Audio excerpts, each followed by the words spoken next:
Herkese selamlar, ben Burak. Bugün arkadaşlar sizlerle beraber arkamdaki gördüğünüz oda vlogu ile karşınızdayım. Video çekerken hangi ekipmanları kullanıyorum, neyle video çekiyorum, neyle ses kaydı alıyorum, hangi ışığı kullanıyorum, arkamdaki tüm aksesuarlar neler? Bugün bu videoda her şeyi öğreneceksiniz. İşte hangi bilgisayarı kullanıyorum, hangi mouse, hangi klavye. Şimdi gelin lafı daha fazla uzatmadan videomuza geçelim. Beni gençler buradan görüyordunuz. Şimdi gelin kamera arkasına geçelim. Böyle gördüğünüz ring light kullanıyorum. Bunu biraz eğdim. Tam yüzüme vuruyorum arkadaşlar bu şekilde. Telefonu da buradaki tripoda koyuyorum. Ve beni tripoda söyleyemedim bu arada. Ve beni şu açıdan falan izliyorsunuz.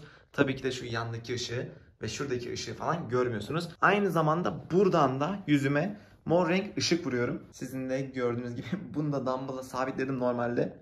Düşüyor arkadaşlar gördüğünüz gibi. Dumbbell olmazsa yüzüme düşecek bu ışık. Hatta düşüyordu. Bunu böyle koyuyorum. Gördüğünüz gibi dumbbell tutuyor. Yoksa ışık düşüyor. O derece dandirik. Bu aynı ışıktan burada ve burada da kullanıyorum. Bunlar kumandalı arkadaşlar. İstediğim rengi falan yapabiliyorum buradan arka plan olarak.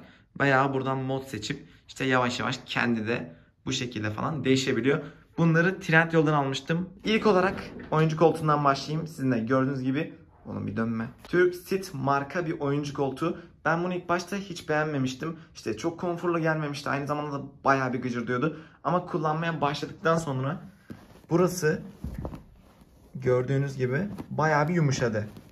Ben kullandıkça burası yumuşadı arkadaşlar. Sırt kısmı falan hala o kadar da rahat değil ama fena da değil, kötü de değil. Ve gıcırdaması da bayağı düzenli. Ben diğer markaları da test ettiğimde hani 1500-2000 liralık koltuklar bile deli gibi gıcırdıyordu. Bunun da gıcırdamasını da 3 liralık bir makine yağıyla tamamen çözdüm arkadaşlar. O yüzden oyuncu koltuğundan da memnunum.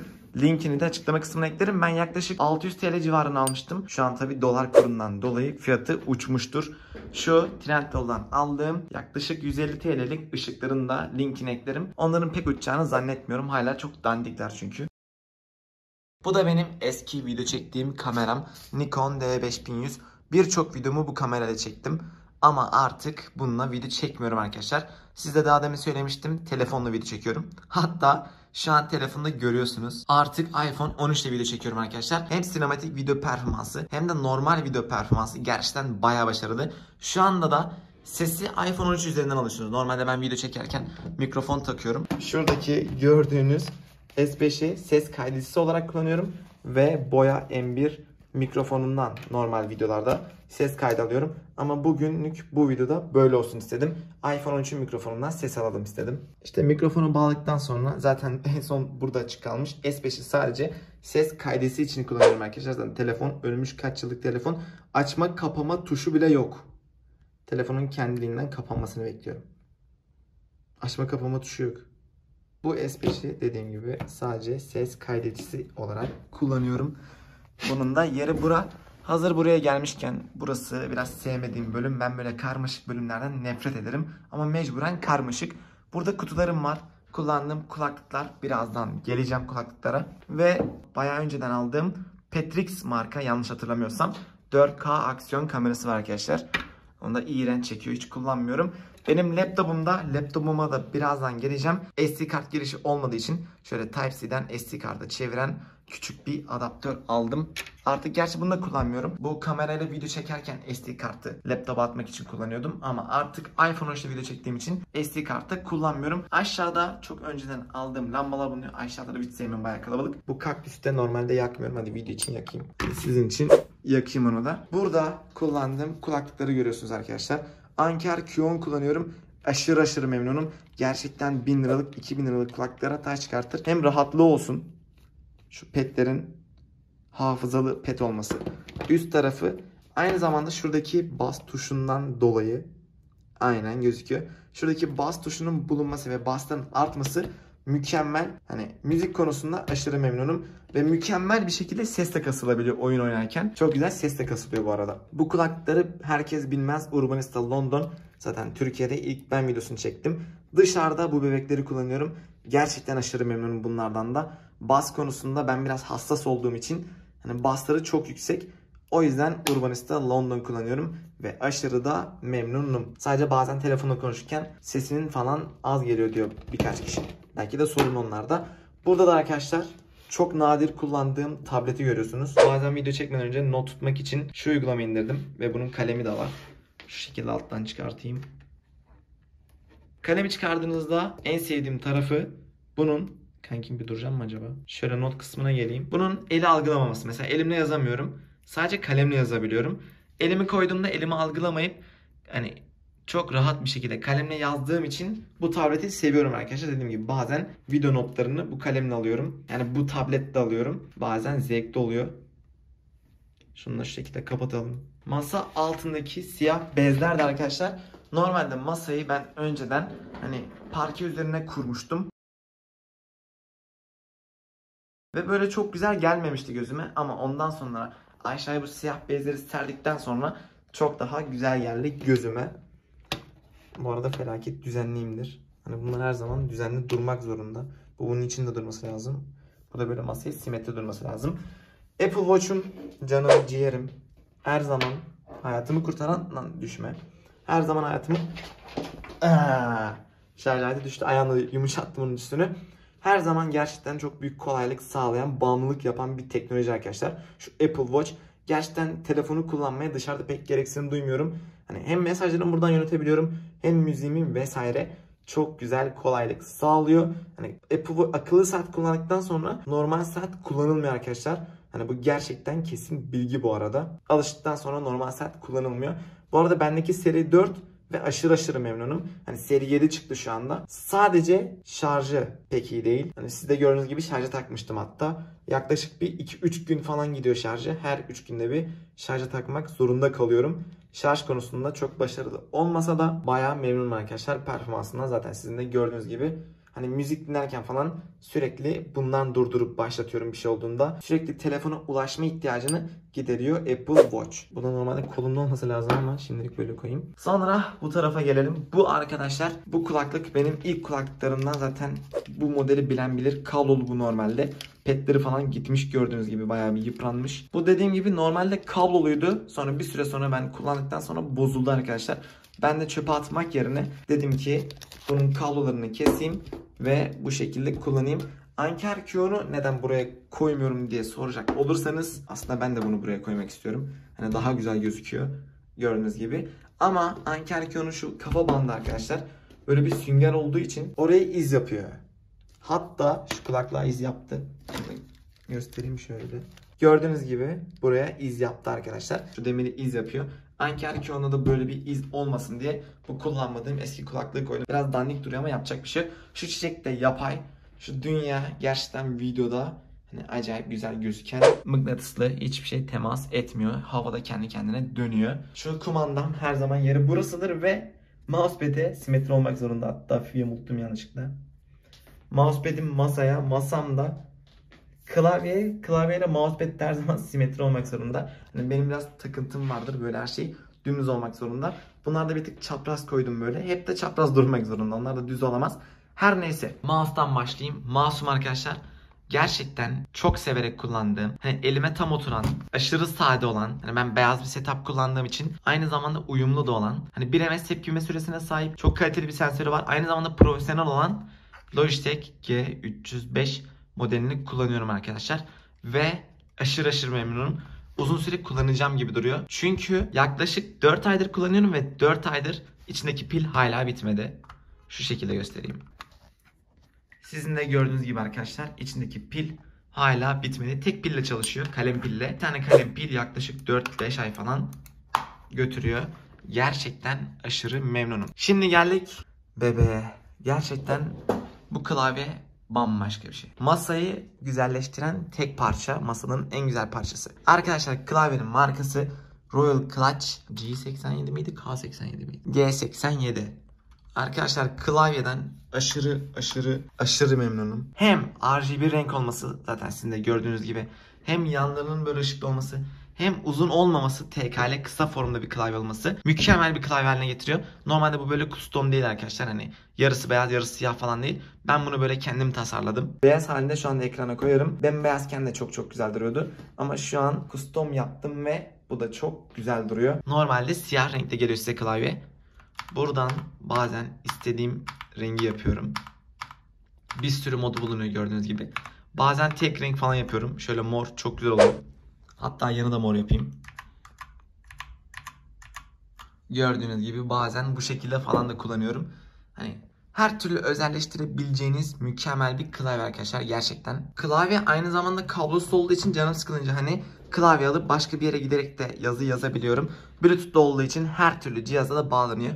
Bazen geliyor telefonuma bağlıyorum, bazen geliyor tablete falan bağlıyorum. Hani mükemmel. Gerçekten bunu da uzun süre kullanacağımı düşünüyorum. Sonunda böyle bir aradığım klavyeyi buldum diyebilirim. Mouse'umla klavyemde uyumlu. İkisi de beyaz. Uyum hastalığım da vardır arkadaşlar. Hani ne ararsanız var. Sonra ses sistemi falan yok. Ses sistemi kullanmıyorum. Şuradaki gördüğünüz mini canavarı kullanıyorum. Gerçekten mini canavar. Zaten ismi de Soundlink Mini. Hatta bir göstereyim. İnşallah telif yemeyiz. Şu an ses %20'deyim. %50'yi alayım.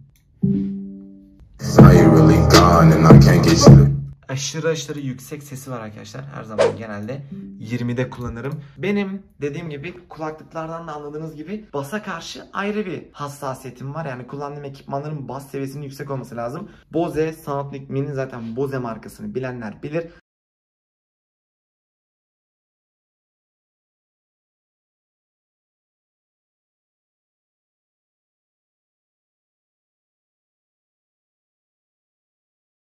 Gerçekten fiyatını hak ediyor bu arada. Bas konusunda mükemmel performans veriyor. Aşırı memnunum. Hani 5+1, 7+1 sistemlere taş çıkartır bir performansı var. Henüz %100 sesini alamadım. Bambaşka bir şey, zaten fiyatını da hak ediyor dediğim gibi. Yani bu da eski ring light'ım. İlk ring light'ım benim. Gördüğünüz gibi bu kırıldı. Nasıl kırdığımı tam hatırlamıyorum ama o yüzden şunu almak zorunda kaldım. Yoksa bir tane ring light bana yetiyordu. Buraya gelmişken bu arada monitörle bilgisayarı bir an atladım, farkındayım. Onlara geleceğim. Buraya geleyim arkadaşlar. Benim hani uyum hastalığım dediğim gibi var. Bunlar telefon kılıfım ve saat kordonlarıma da yansıdı maalesef. Maddi olarak bayağı zarardayım. Bu arada yorumlarda falan şunu görmek istemiyorum. Para var, mutluluk var, bilmem ne.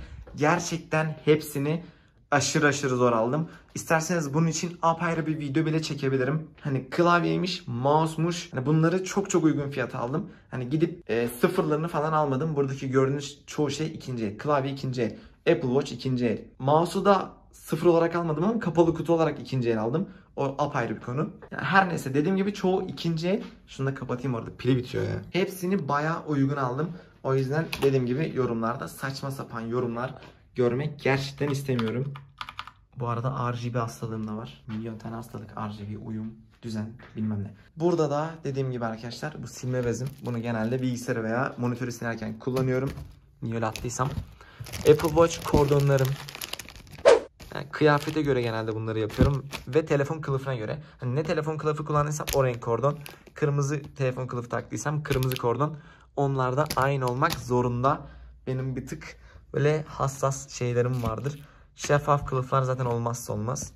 Burada da bir sürü var. Daha da gösteremem. Bu kadarlık yeter. Bu arada vlog çekmeye falan hiç alışkın değilim. O yüzden kötü çekiyorsam kusura bakmayın arkadaşlar.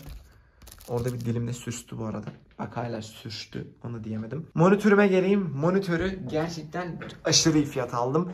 Monitörüm arkadaşlar Dell. Mesela gördüğünüz gibi yükseklik ayarı var zaten. Yüksekliğinden anladığınız gibi. Herhalde bir süre kullanmayınca şu yükseklik ayarı kısmı kilitleniyor mu? Ne oluyor bilmiyorum. Eskiden daha rahat iniyordu. Ama oyun oynarken böyle daha mantıklı bu arada. Her neyse. Ben genelde en yüksekte kullanıyorum. Laptopum. Bu arada monitörü bitirmedim. Biraz atlıyorum arkadaşlar. Kusura bakmayın. Heyecanıma da verin. İlk defa bu tarz bir video çekiyorum. Arkadaşlar monitörün ismini tamamen şuraya bir yere yazarım. Monitörlerin isimleri çok uzun oluyor. 165 Hz.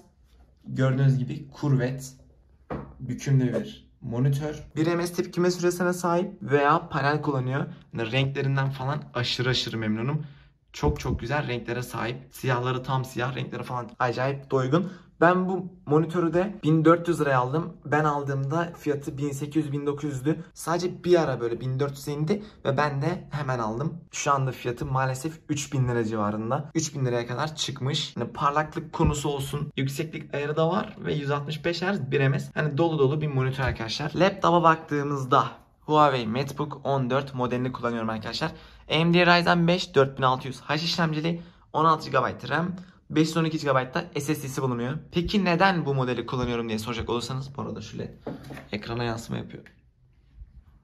Bu modeli kullanma sebebim, hani ben dediğim gibi sadeliğe falan bir tık önem veriyorum. Bu laptop hem aşırı sade, hem aşırı ince, hem de metal.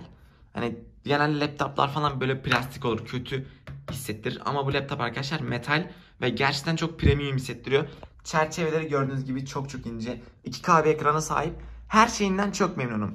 İşte işlemci AMD Ryzen 5 4600H, hem edit yapıyorum hem oyun oynuyorum, bana mısın demiyor. Hiçbir şekilde bana sıkıntı çıkarmıyor. Çok memnunum. Ama tek sıkıntısı, hani oyuncu laptop olmadığı için arkadaşlar oyun konusunda bazen MS çıkartıyor. Hani oyuncu laptop olsaydı oyun oynarken bana MS çıkarmazdı. Wi-Fi teknolojisini bilerek geri koymuşlar. Aynı internete oyuncu laptopunu bağlıyorum, MS çıkarmıyor. Ama bu laptop MS çıkarıyor. Hiç anlamadığım bir şekilde. Tek sevmediğim tarafı o diyebilirim. Yoksa işte kasa kalitesiymiş, şıklığıymış vesaire, aşırı memnunum. Hani bunda klavyesi böyle uzun boyutlu olmadığı için, bunun da klavyesi kısa olduğu için bunun da çok seviyorum. Şu anlık memnunum. Laptopumu değiştirebilirim bir tek. Oyuncu laptop almayı düşünüyorum. Kulaklıklarından da memnunum. Klavye, mouse zaten okey. Mousepad. Gördüğünüz gibi ben beyaz sipariş ettim. Gri geldi ve şurası da şöyle siyah falan. İğrenç mousepad'i en kısa zamanda değiştirmeyi düşünüyorum. Hem hani görünüş açısından da birazcık dandik duruyor. En kısa zamanda güzel böyle beyaz renkli bir mousepad almayı düşünüyorum. Ülkemizde de beyaz renkli gaming ürünler çok yok maalesef. İnşallah en kısa zamanda tam böyle istediğimi de bulurum arkadaşlar. Bu arada fark ettiniz mi bilmiyorum, tüm ürünlerim benim kablosuz. Uyum, düzen ve sadelik kısmında da bayağı bir hassasım. Sade olması için arkadaşlar kablo olmaması lazım. Mouse'um da kablosuz, Bluetooth değil, alıcılı. Şöyle alıcıdan kullanıyorum. Klavye Bluetooth'lu ama en ufak bir gecikmesi falan yok arkadaşlar. Klavyeden de aşırı memnunum zaten. Bu ikisini bayağı uzun kullanacağım gibi duruyor. Klavyenin fiyatı da 1000 liraları falan geçmiş durumda. Mouse da şu anda 500 lira. Ben klavye ikinci el yaklaşık 300 liraya aldım. Yani bedavaya aldım diyebilirim ama aldığımda da tuşlar, şunlar kendi tuşları bu arada, siyah tuşlar kendi tuşları. Ben kendi beyaz klavyemin tuşlarını takacağım için İkinciye bir klavye aldım. İkinciye klavye almayı size tavsiye etmiyorum arkadaşlar. Benim gibi ekstra bir klavyeniz varsa, tuşlarını tamamen değiştirecekseniz almanızı tavsiye ediyorum. Hijyen açısından ikinciye klavye tavsiye etmiyorum. Geldiğinde çok pis durumdaydı. Hani şu siyah tuşları, WASD'si, işte en fazla kullanılan oyun tuşları bayağı kötü durumdaydı arkadaşlar. Hani ben onları çıkarttım, kendi tuşlarımı taktım. Hani böyle yapacağım için ikinci el bir klavye aldım. Hatta bir ara altındaki açma kapama tuşu kırıldı. Ben çok hassas kullanırım, ona rağmen kırıldı. Benden önceki kullanan arkadaş bayağı bir yıpratmıştı. Gittim onu yaptırdım ve yaptırdığımda adam şey dedi: kardeşim klavyenin içinde temizledim, İçi bayağı bir saç kepek falan doluyor dedi. Abi dedim ben klavyeyi dün aldım. Hani benden değil, önceki kullanan arkadaş bayağı bir kötü kullanmıştı. İkinci el klavye almanızı tavsiye etmiyorum. Tuşlarını tamamen kendiniz değiştirmeyeceksiniz. Bu laptopu ve monitörü bu şekilde ikinci el diyorum ya. İkinci ekran olarak kullanabiliyorum arkadaşlar. İşte burada atıyorum Spotify açık olsun. İşte Google açayım, buraya atayım. İşte burada bir şey izliyor olayım vesaire. Yani bu arada hazır gelmişken abone olursanız mükemmel olur. Gördüğünüz gibi 2,3 aboneyiz. Abone olup şu rakamları bir yükseltirsek mükemmel ötesi olur arkadaşlar. Şuradan da Instagram'ımı takip etmeyi unutmazsanız 10 numara olur. Şimdilik çok şükür memnunum hem klavyemden hem mouse'umdan hem masamdan. Masa demişken benim normalde ilk masam buydu. Bunu Trendyol'lamaya hepsi buradan almıştım, tam hatırlamıyorum. 150-200 TL civarında almıştım. Zaten çalışma masası deyince çıkıyor direkt. Bu kısmı falan böyle değildi normalde. Kenardaydı. Ben bilerek böyle koydum. Masam arkadaşlar eğildiği için şu masayı alma gereği duydum. Hatta şöyle göstereyim. Gördüğünüz gibi masanın ortası çökük. Masanın ortası çöktü. Ben dedim ki hani kırılmasın. Ne olur ne olmaz, o kadar ekipman var üstünde, kırılmasın dedim. Gittim Ikea'dan şöyle kalın, biraz buna para verdim. Yaklaşık 500 liraya mı ne almıştım. Ortada da ayağı var, kenarlarında da var. Hani gerçekten arkadaşlar parasını hak ediyor bu da. Gayet kaliteli. Şunun kalınlığına bakın. Hani bir de şuna bakın. Yanında kıl gibi kalıyor. Bir de şuna bakın. Bayağı kaliteli arkadaşlar bu masada. Mousepad olarak bunu acilen değiştireceğim. Beyaz diye satın aldım, gri çıktı. Hani masayla gördüğünüz gibi bir tık bu kötü duruyor. Hem de biraz kirlendi. Acilen bunu değiştirmem lazım mousepad olarak. Önceden büyük bir mousepad kullanıyordum ama daha sade gözükmesi için mousepad'i kaldırdım ve bu şekilde daha sade gözüküyor. Evet, genel olarak kullandığım ekipmanlar bu kadar. Video çekerken de kullandığım ışıkları falan da gördüğünüz arkadaşlar. Kamerayı artık neredeyse kullanmıyorum gerçekten. iPhone 13 geldiğinden beri hani 2 haftadır elime almadım desem yeridir kamerayı. Şurada böyle saçma sapan bir oyuncak. Evet gençler, umarım video hoşunuza kaçmıştır. Daha fazla bu tarz video istiyorsanız yorumlardan fikirlerinizi, düşüncelerinizi belirtmezseniz çok sevinirim. En önemlisi de kanalıma abone olup videoya like atmazsanız da 10 numara olur. Kendinize çok iyi bakın. Hoşça kalın. Bay bay.